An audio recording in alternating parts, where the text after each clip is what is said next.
자, 그럼 교회와 교인들, 목사들은 얼마나 정치에 무관심했나? 제가 오늘은 유명 목사의 사례를 하나 들도록 하겠습니다. 현 시대에 대한민국 정치적인 이런 혼란 상황을 실례를 들어 설명하는 것이 이 기독교인들이 이 채널에 들어와서 듣기 때문에 가장 큰 도움이 될 것 같아 제가 마음을 굳게 먹고 오늘 이 이야기를 드립니다. 분당 우리 교회 이찬수 목사라고 하는 분이 있습니다. 1961년생이에요. 많은 사람들이 청렴한 목회를 한다. 교회를 쪼개서 이제 내보내고 해서 참 좋은 그런 목회를 한다. 이렇게 이제 하면서 교파를 초월해서 많은 성도들이 이분의 이제 설교를 듣는 걸로 그렇게 이제 알려져 있습니다. 아마 대한민국에 수많은 목사가 있는데 이찬수 목사 아마 주일 설교를 교파를 초월해서 성도들이 아마 가장 많이 듣지 않을까 저도 이제 그렇게 추측을 해봅니다. 이런 사람들 요새 좀 유식하다고 하는 그런 말로 인플루언서다 이제 그렇게 얘기해요. 우리 네이버 가면 인플루언서라고 나오잖아요. 인플루언스, 영향을 미친다. 그러니까 영향을 미치는 사람이에요. 그러니까 이찬수 목사라고 하는 분은 대한민국 기독교계에서 가장 영향력이 큰 인플루언서 중에 한 명입니다. 이거 사실입니다. 근데 요즘 이찬수 목사의 시국 관련 설교가 논란이 된 것 같아요. 그래서 시급하게 해명의 글까지 이제 게재했다. 이런 소식이 들려옵니다. 여기 가서 보면 크리스천 투데이 2월 2일자 기사 제목이 분당 우리 교회 이찬수 목사 각자 어떤 판단도 하지 말라는 것 아니다. 이런 제목으로 글이 올라왔어요. 제가 이제 이런 거를 굳이 찾아서 보는 게 아니라 우리 교회에 크리스천 투데이가 배달이 돼서 옵니다. 일주일에 한 번씩. 그래서 제가 금요일 날 제 방에 가면은 그러면 신문이 한 권이 하나가 들어와 있어요. 그러면 교계에 무슨 소식이 있나 이렇게 이제 살펴보는데 이게 이제 있더라고요. 그래서 제가 읽어봤습니다. 그때 그 기사 내용이 뭐냐?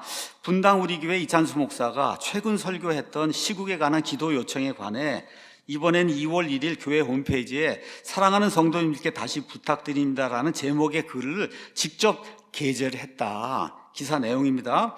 이 글에서 이찬수 목사는 지난 1월 19일과 26일 두 차례 주일 예배에서 교회와 나라를 위해 기도해야 할 때임을 말씀을 드렸다.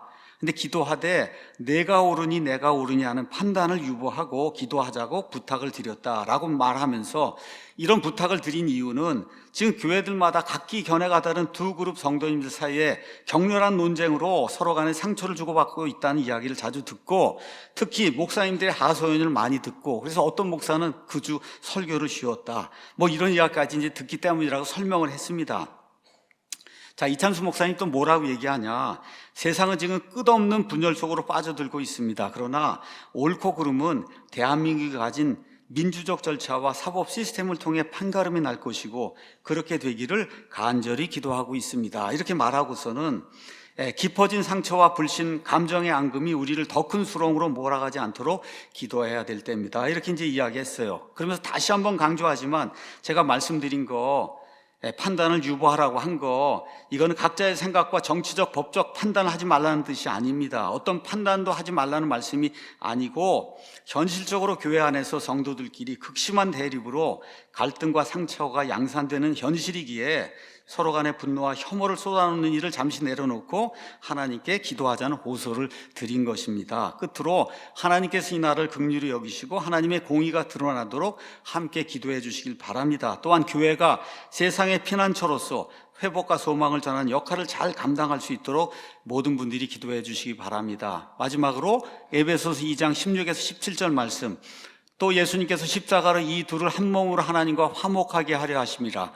원수된 것을 십자가로 소멸하시고 또 오셔서 먼데 있는 너에게 평안을 정하시고 가까운 데 있는 자들에게 평안을 정하셨으니 이런 말로 기사 이제 그 게재 글을 맺었다.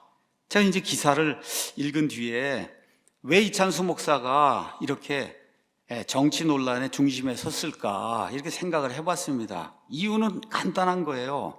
첫 번째, 이찬수 목사는 대한민국의 대표적인 설교자, 인플루언서 중 하나이기 때문에 그가 어떤 발언을 하면 그런 많은 사람들이 영향을 받습니다. 이렇기 때문에 지금 정치 논란의 중심에 서 있는 거고 그 다음에 두 번째 이유는 지금과 같이 국가가 위기에 빠져있는 이런 때에 목사로서 무엇이 옳고 그른지 전혀 이야기하지 않고 그냥 무조건 국가와 이걸 위해서만 기도를 하라고 이렇게 이야기하니까 문제가 생기는 거예요. 옳고 그른 게 뭔지를 가르쳐주고 그리고 기도를 하라 그래야 문제가 생기지 않는데, 옳고 그름을 유보하고 그리고 그냥 국가를 위해서 민족을 위해서 기도하라고 하니까 당연히 문제가 생길 수밖에 없는 거죠.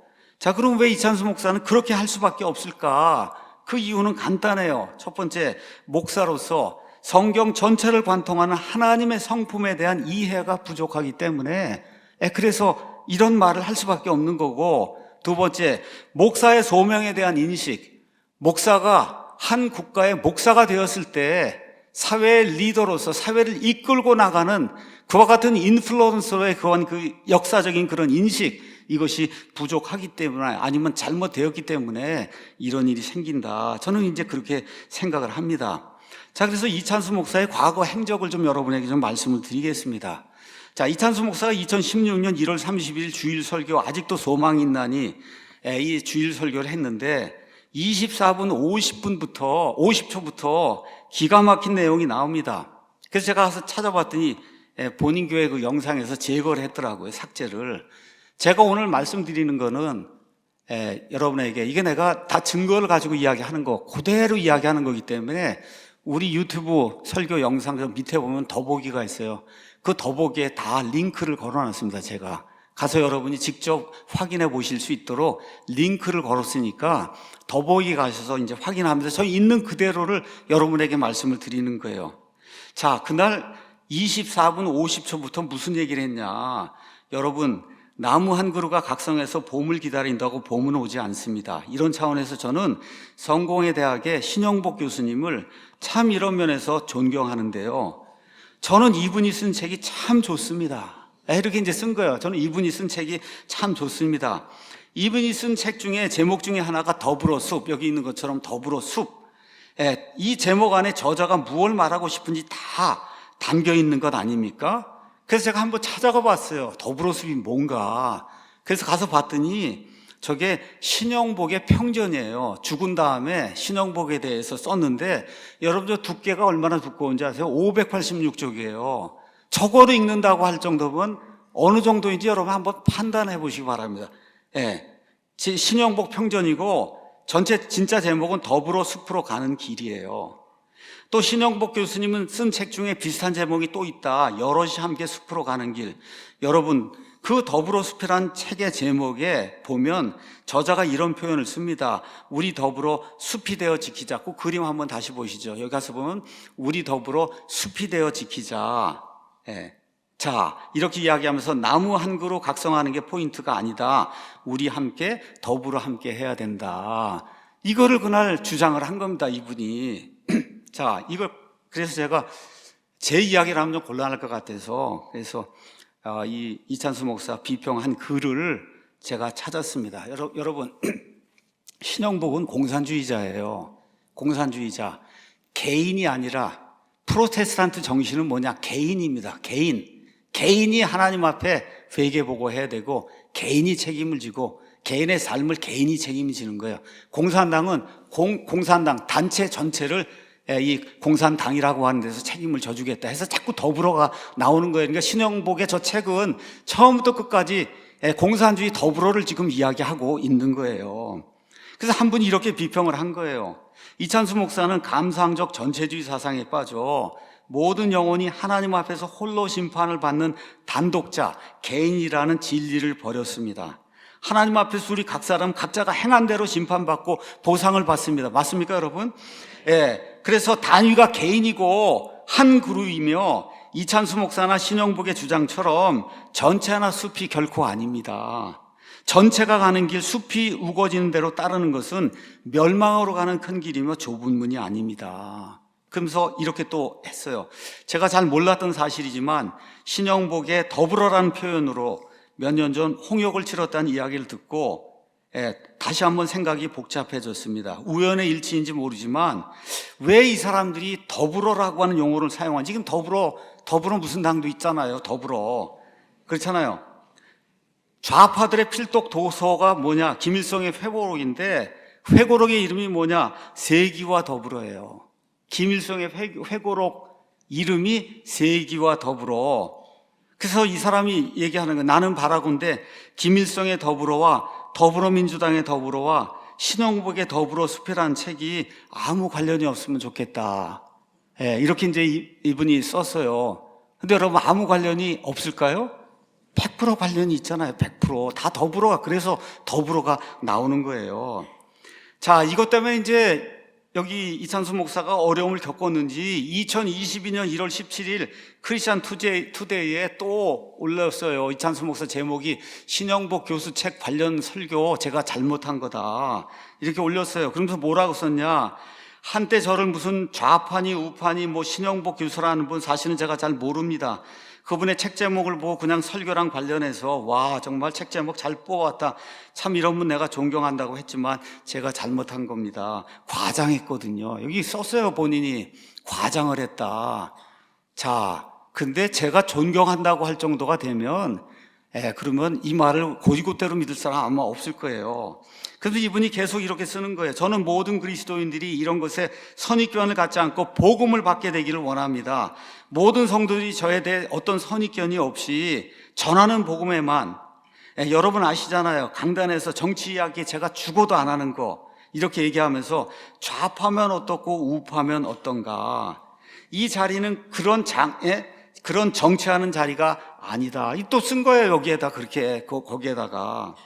자, 이런 일이 대한민국 최고의 인플루언스 목사라고 하는 이찬수 목사의 이제 입에서 이런 글이 이제 나온 겁니다.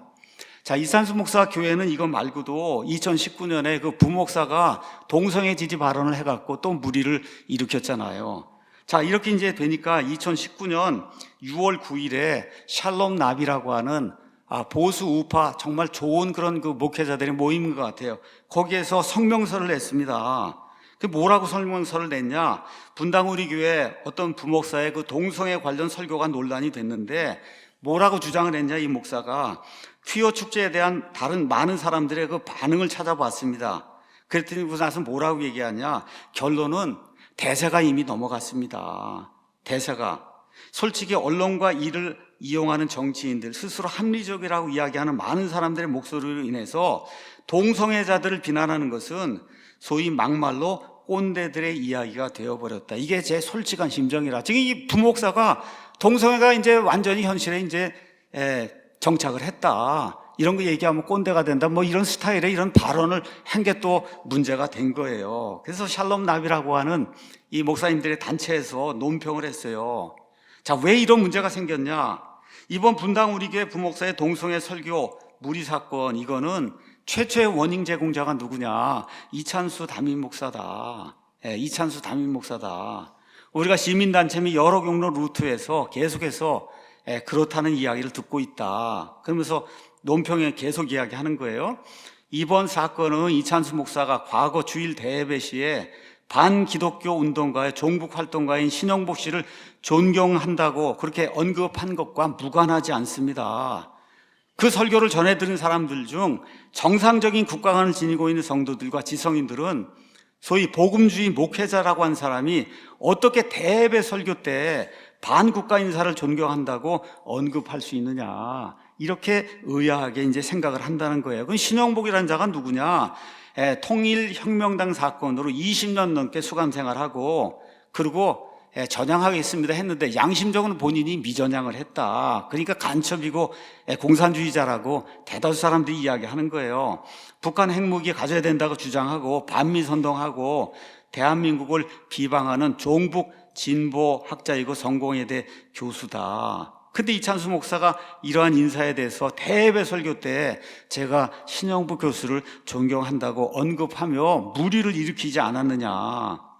비록 좌파 성향의 문재인 대통령이 그 말을 했다고 하더라도 하나님의 종이라고 하는 목사가 주일 대예배 설교 강대상에서 발언한 것으로 인해 많은 성도들로부터 이찬수 목사는 좌파 성향인 것 같다, 의심스럽다라는 그런 지적이 당연히 나올 수밖에 없는 거다. 이분들이 그렇게 이야기하면서 이찬수 목사는 이번 부목사 동성애 무리 사건을 그냥 일과성 해프닝으로 넘기지 말고 자신의 사상적인 좌표가 개혁신앙 노선에 있는가, 아니면 이미 파산한 마르크주의 선상에서 방황하고 있는가 한번 깊이 성찰을 해야 된다. 그렇게 이제 이야기를 하고 있어요. 말씀드린 대로 신영복은 문재인이 또 가장 존경하는 그런 자입니다. 또 지금 한참 물의를 일으키고 있는 헌법재판소 권한대행 문영배가 또 가장 존경하는 그런 자가 신영복이잖아요. 신영복.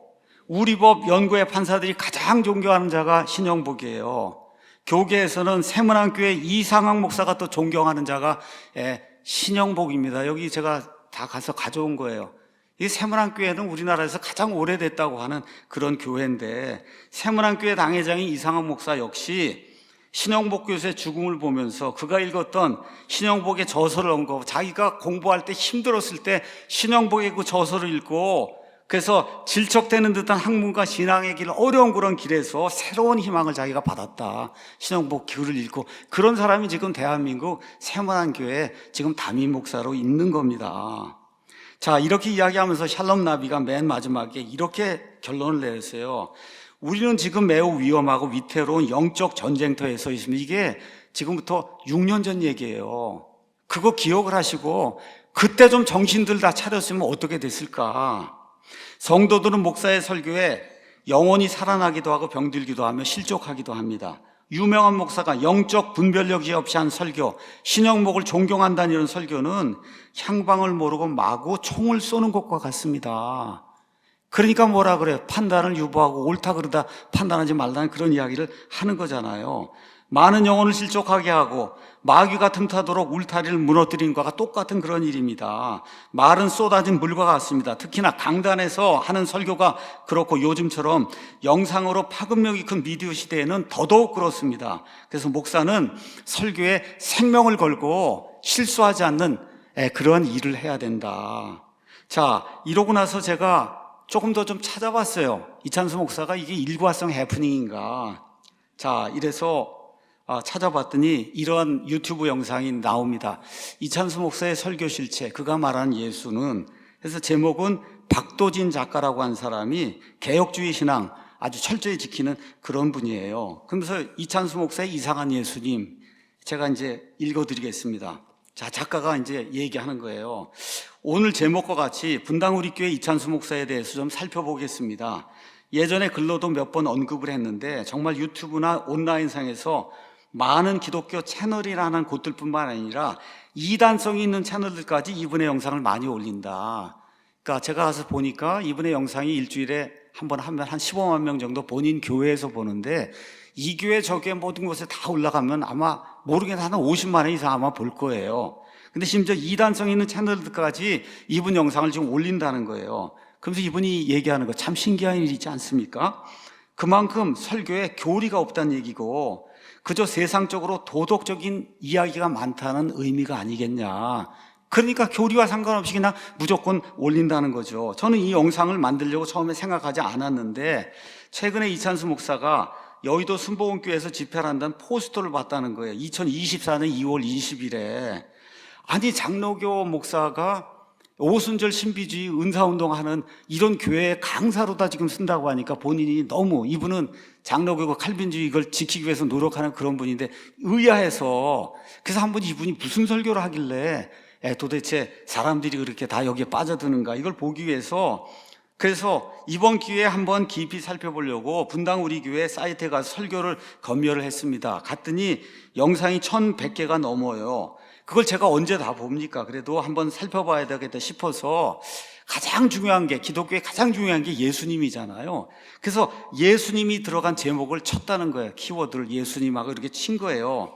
그렇게 한번 해보니까 두세 번 이렇게 하니까 영상들이 떠갖고, 그래서 이 영상이 괜찮은 것 같아서 최근에 한 겁니다. 그래서 영상의 제목이 내 삶의 이유 예수 그리스도, 요한복음 1장 1절에서 5절 이 말씀이 뜬 거예요. 이분이 뭐 여러 번 찾은 게 아니라 예수님에 대해서 뭐라고 얘기하는지 보기 위해서 이렇게 찾았더니 이게 뜬 거예요. 그거 언제 거냐? 2024년 10월 15일 겁니다. 제가 가서 보니까 어저께까지 14만 8천 명이 봤더라고요. 14만 8천 명이 저 영상을. 자, 설교 중에 이제 이찬수 목사 이야기가 나옵니다. 자, 이 설교 중에 이찬수 목사가 뭐라고 얘기하냐. 제가 이 후테레서라는 단어를 묵상을 하다가 그 소설 요한복음이라는 책이 있습니다. 목사님이 쓴 책인데요. 거기에 참 제 마음에 베끼고 옮겨놓고 묵상하는 그런 구절이 좀 있습니다. 한번 들어보십시오.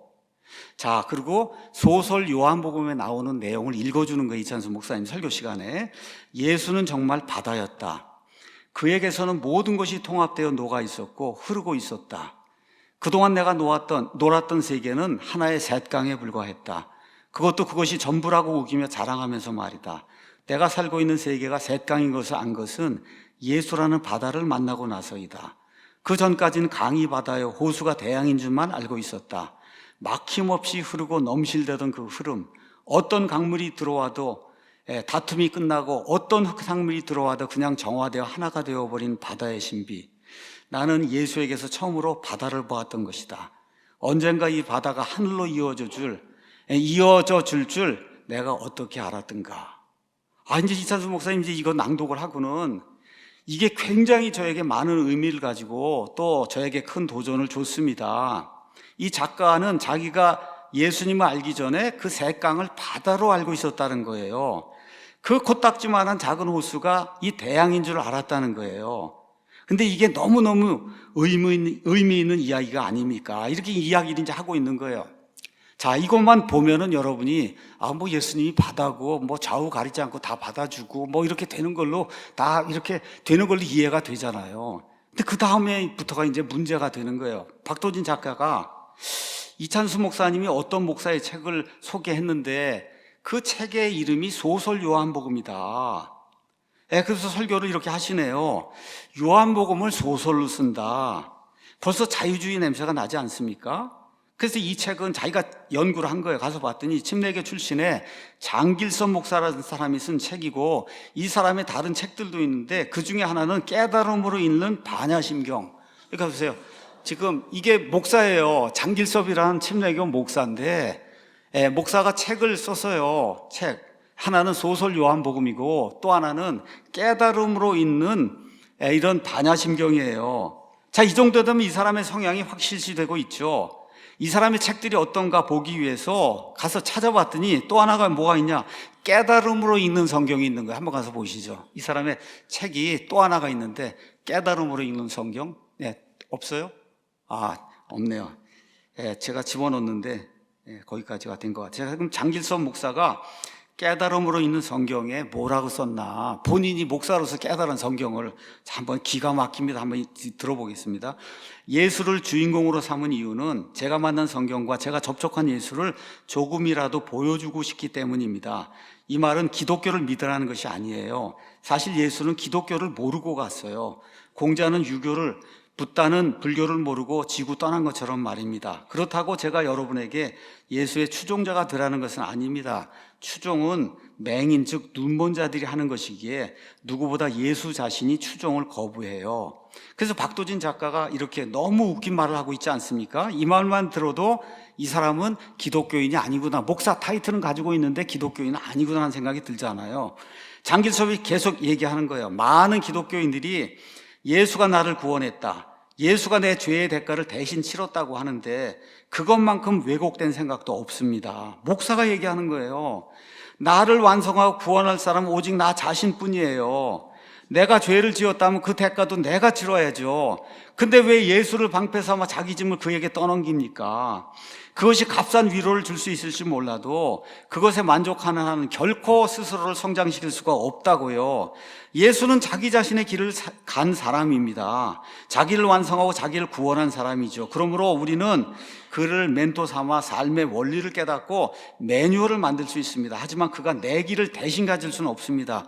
남이 밥 먹는다고 고픈 내 배가 채워집니까? 남이 읽는 책으로 내 텅 빈 머리를 채울 수 있습니까? 아니잖아요. 내 길은 내가 가야죠. 그러니까 구원은 내가 받아야 된다. 목사가 이제 그렇게 써놓은 거예요.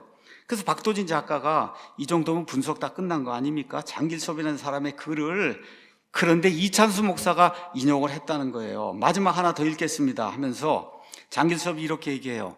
예수는 도덕 선생이 아니고 논리를 가진 사람이 아니잖아요. 그는 오히려 혁명가에 가깝습니다. 이게 공산주의자들이 얘기하는 혁명가 예수거든요. 평화가 아닌 검을 주러 왔다고 했어요. 불을 붙이려고 왔다고 했습니다. 이 말은 거짓 생각에서 깨어나가고 하는 것이 곧 예수가 온 목적임을 암시합니다. 성경에 무덤 속 나사로를 불러내는 장면이 있잖아요. 거기서 무덤은 생각의 무덤인 거예요. 거기서 나오라는 거다. 생각의 무덤에서 나오라는 거다. 그게 부활이고 생명이라는 거예요. 이분이 이렇게 지금 해석하고 있는 거예요. 예수의 부름에 마침내 나사로가 무덤을 열고 나옵니다. 그런데 아직도 온몸이 세마포로 감싸여 있어요. 그때 예수가 또 이런 말을 하죠. 풀어놓아 다니게 하라. 한때 제가 가장 좋아했던 말입니다. 너를 묶고 있는 그 생각들, 부정적인 감정들, 낡은 관습, 오래된 관습들 좀 풀어서 놓아줘라. 이게 나사로 보고 무덤에서 나오라고 한 그 말의 의미다. 그래서 박도진 작가가 결국 이렇게 얘기하는 거예요. 이거 말고도 웃기는 게 너무 많은데 한마디로 장길섭은 여기 있네. 깨달음을 읽는 성경. 이렇게 이제 저것도 장길섭이 쓴 겁니다. 뭘 깨달았는지. 하여튼 전형적인 자유주의자 맞죠, 여러분? 구원받지 못한 불신자 맞죠? 목사 타이틀이 있어도 이건 지옥에 갈 사람이에요. 그런데 그는 이런 책을 이찬수 목사님이 정독을 했을 거 아닙니까? 저 정도를 적어서 이거를 정말 외우고 싶은 이런 구절로 갖고 다닐 정도면 그러면 저 책을 다 읽고 분석을 했을 거 아니에요. 그런데 이걸 분별하지 못하고 그 책의 내용을 강대상에서 감동을 받았다고 가르치는 이찬수 목사님이 생각하는 예수님은 정말 그 정도였습니까? 예수님이 정말 받아갔나요? 예수님 안에 모든 것이 좌우 할 거 없이 다 통합이 됐나요? 저는 처음 듣는 말입니다. 이런 것은 예수님의 비유로도 사용할 수가 없는 거예요.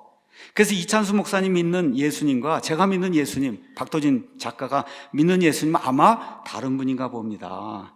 제가 영상을 여러 회 보고 찾은 게 아니라 그날 우연히 들어가서 하나 딱 골랐는데 그 영상에서 이찬수 목사가 전하는 예수님이 이런 거다. 자, 그러면서 이렇게 얘기하죠. 단순히 그 책의 내용을 잘못 이해했다 하더라도 이거는 예사로 볼 일이 아닙니다. 우리의 구원자가 누구예요? 유일하신 예수님이잖아요. 하나님과 우리 사이의 중보자가 누구예요? 예수 그리스도 한 분인데 이 예수 그리스도에 대해 이찬수 목사가 이런 식으로 생각하고 있다면 이것은 엄청나게 두려운 그런 일입니다. 복음주의에서도 다른 교리가 엉망이라고 해도 그나마 예수님은 외치니까 시로라기만큼이라도 무지함 속에서 구원의 가능성을 기대할 수 있지만 예수님에 대해서 완전히 잘못 알고 잘못 가르치고 있다면 이것은 정말 끔찍한 결과를 가져올 겁니다. 자, 과연 분당 우리 교회 교인들 중에 제가 말씀드린 대로 그 유튜브만 14만 8천 명이 봤어요. 아마 이것저것 다 하면 50만 명 이상이 봤을 텐데 한 사람이라도 이 설교에 대해서 의문을 품은 사람이 있을까요? 이 작가가 얘기하는 거예요. 제가 최초니까 이런 영상을 만들겠죠. 그러니까 초교파적으로 또 이단성 있는 채널들도 그렇게 이찬수 목사의 영상을 올리며 좋아하는 겁니다. 다 끌어안아야 된다고 이야기를 하니까. 자, 지금까지 제가 이렇게 말씀을 조금 길게 드렸습니다. 왜 이렇게 이야기를 했냐? 이게 지금 대한민국 교회의 현실이에요. 대한민국 최고 설교자라고 하는 분의 머릿속에 들어있는 그런 인식이다. 영적인 분별력 수준이다. 이걸 여러분에게 제가 말씀을 드립니다. 자, 그럼 구체적으로 이찬수 목사 해명의 글의 문제가 뭔가를 목사가 됐으니까 설명을 하고 마치겠습니다.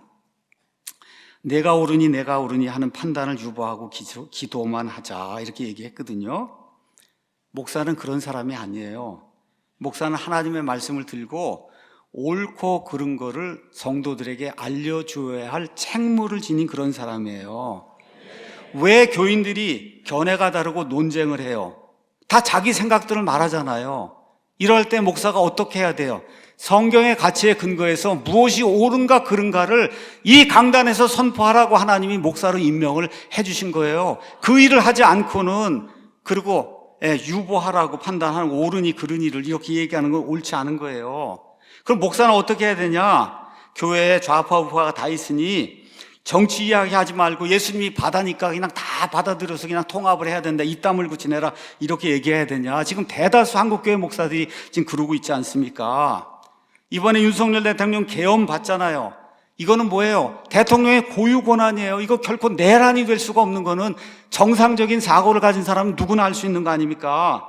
예, 탄핵 소추 이후로 체포되고 구금될 때까지 일련의 모든 불법행위, 공수처, 검찰, 경찰, 헌법재판소 재판관들의 종북, 주사파, 이런 그 사상, 더불어민주당 의원들의 국정 마비 상태, 간첩법도 만들지 않고 더구나 대통령이 부정선거 의혹을 제기해서 나라가 살기 위해서는 이거 반드시 이번에 밝혀야 됩니다 얘기하고, 이런 가운데 민주당의 카톡 검열이 나오고, 이런 일련의 과정 2달 동안 이걸 보면서 심지어 10대, 20대, 30대 젊은 세대들도 깨어나서 자유민주주의를 지켜야 된다고 지금 광장으로 뛰어나오고 있는데, 하나님의 진리의 영이 들어갔다고 주장하는 목사가 옳고 그른 거를 유보하고 그냥 국가와 민족을 위해서만 기도하라고 하면 이게 말이 되지 않잖아요. 그렇죠? 말이 안 되는 겁니다, 이게. 그래서 이찬수 목사는 제가 봤을 때 성경 전체를 관통하는 하나님의 공의와 정의, 진리, 이걸 전혀 모르고 인본주의 사상가들의 글을 인용해서 감성을 자극하는, 여러분 들으면 얼마나 훈훈하지 않습니까? 다 받아들여갖고 우리가 더불어 공동체를 만들어야 된다고 하면 훈훈하게 느껴지거든요.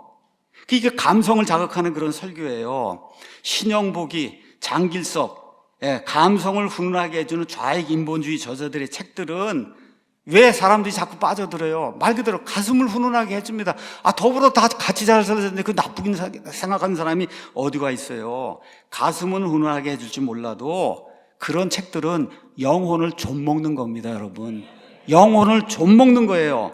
이런 데 심취하면 기독교와 예수 그리스도를 크게 오해할 수 있고, 심지어 평생 교회 다니고도 구원받지 못할 수 있어요. 평생 그런 설교 듣고도 구원받지 못할 그런 가능성이 큽니다, 여러분. 또 뭐라고 얘기하냐? 세상은 지금 끝없는 분열 속으로 빠져들고 있습니다. 그러나 옳고 그름은 대한민국이 가진 민주적 절차와 사법 시스템을 통해 판가름이 날 것이다. 대단히 순진한 발언입니다. 그 얘기는 무슨 얘기예요? 세상 물정 돌아가는 거를 목사가 전혀 모르거나 알면서 지금 모른 척하고 있는 거 아닙니까? 현 시대 대한민국의 민주적 절차와 사법 시스템이 여러분 제대로 돼 있어요? 헌법재판소 재판관 권한 대행을 보고, 재판관들 이 우리법 연구하는 사람들 보고 이러고 그거 보지 않았다고 하면 그건 정신이 없는 사람이에요.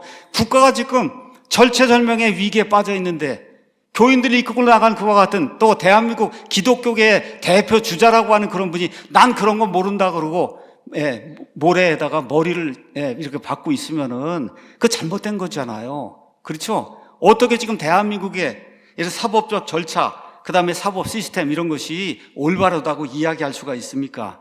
전환길 강사가 왜 등장을 했어요? 연봉 60억 받는 강사가 모든 거 포기하고 왜 나라를 구하기 위해서 이 전쟁터에 뛰어들었어요? 지금 대한민국이 가진 민주적 절차와 사법 시스템이 옳지 않은 것을 발견했기 때문에 모든 걸 내놓고 희생하는 그런 정신으로, 그렇죠?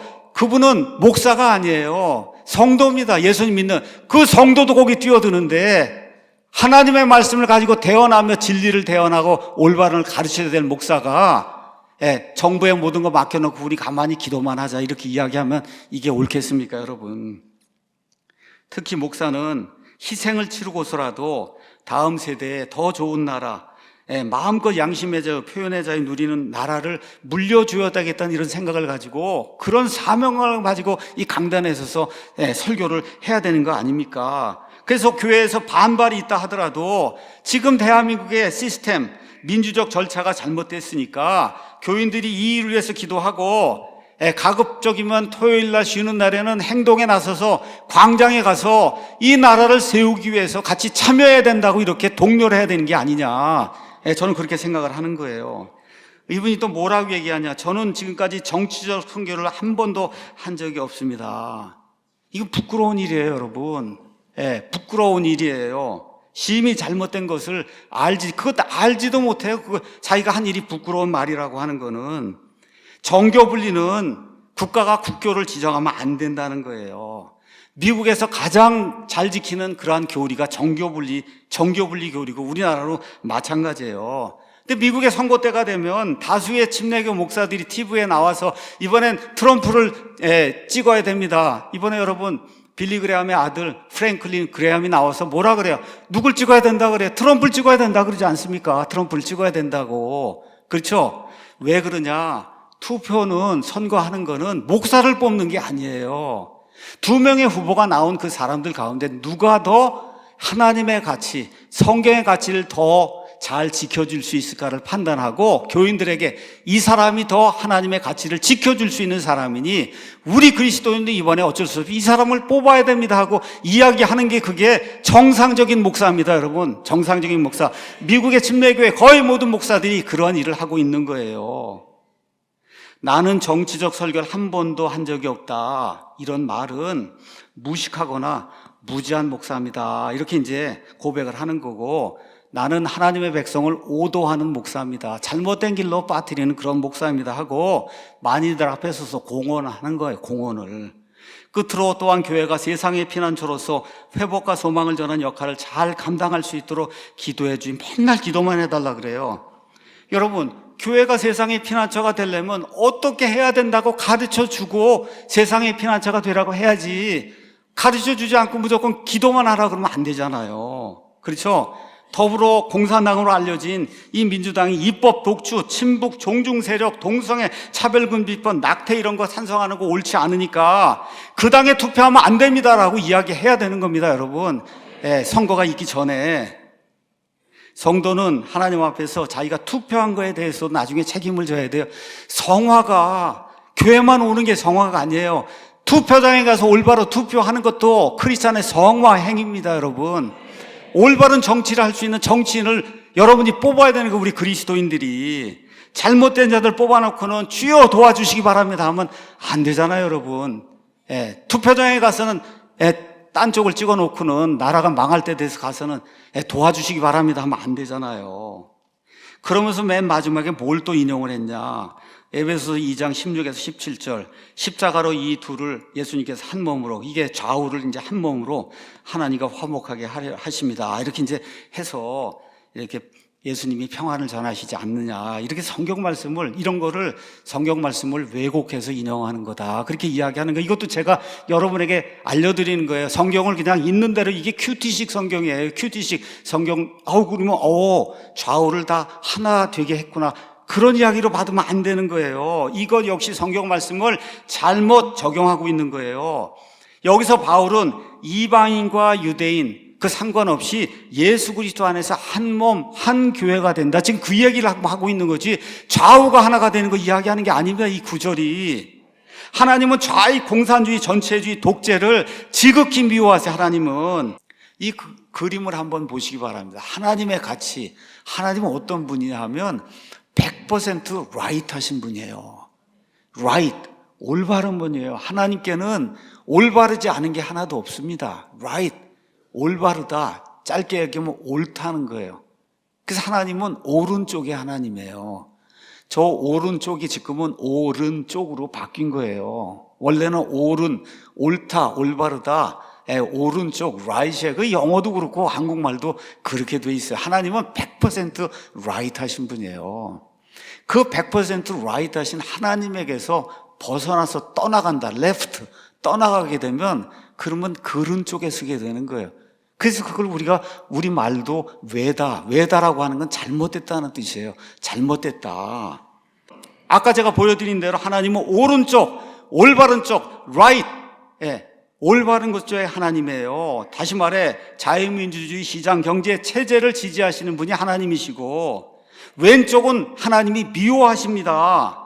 그래서 옳은 것이 있고 옳지 않은 것을 구분도 못하고 가르치지도 않고 좌파와 우파가 하나가 돼서 한 바다에 모여 살아야 된다, 더불어가 돼야 된다, 이렇게 가르치는 거는 그건 올바른 목사가 해야 될 일이 아니다. 대한민국의 목사님들 정말 각성해야 됩니다. 이 성경을 왜 읽습니까, 이거? 여기 성경에 구약 성경이 3분의 2를 차지하고 구약 성경 3분의 2 가운데 적어도 80% 이상이 출애굽기부터 시작해서 말라기까지 그 내용이 다 뭐에 대한 거냐? 국가에 대한 거예요. 국가. 국가의 지도자들, 정치 지도자들, 그렇죠? 종교 지도자들, 법관들, 이 국민들이 어떻게 해야 하나님이 그 나라에 복을 주시는가, 어떻게 하면 국가가 망하는가를 보여주는 게 구약 성경에 적어도 70% 이상이 우리에게 이야기하고 있는 겁니다. 그래서 이런 거 읽을 때 이게 국가와 종교, 정치 지도자들, 백성을 위한 하나님의 말씀이다. 그래서 정치를 포함한 모든 영역에서 하나님의 뜻을 이루라는 하나님의 말씀이라고 생각을 하고 성경을 읽어야 되는 거예요. 정치는 빼고가 아니라 정치를 포함해서 인간의 모든 영역에서 하나님은 주권자가 되시는 거예요. 정치를 포함해서. 왜 그래요? 정치가 가장 중요하기 때문에 우리 인간의 삶에도 중요하고 그리스도인의 삶에도 가장 중요하고 젊은이들의 삶에도 가장 중요하고 노인들의 삶에도 가장 중요하고 대한민국을 위해서도 가장 중요한 게 뭐냐? 정치입니다, 여러분. 정치. 그래서 성경을 읽을 때 올바른 정치관을 가지고 읽어야 되는 거야. 하나님이 무엇을 원하시는가? 그래서 목사는 정치를 하지 않지만 적극적으로 정치적 발언을 해서 옳고 그름을 성도들에게 알려줘야 돼요.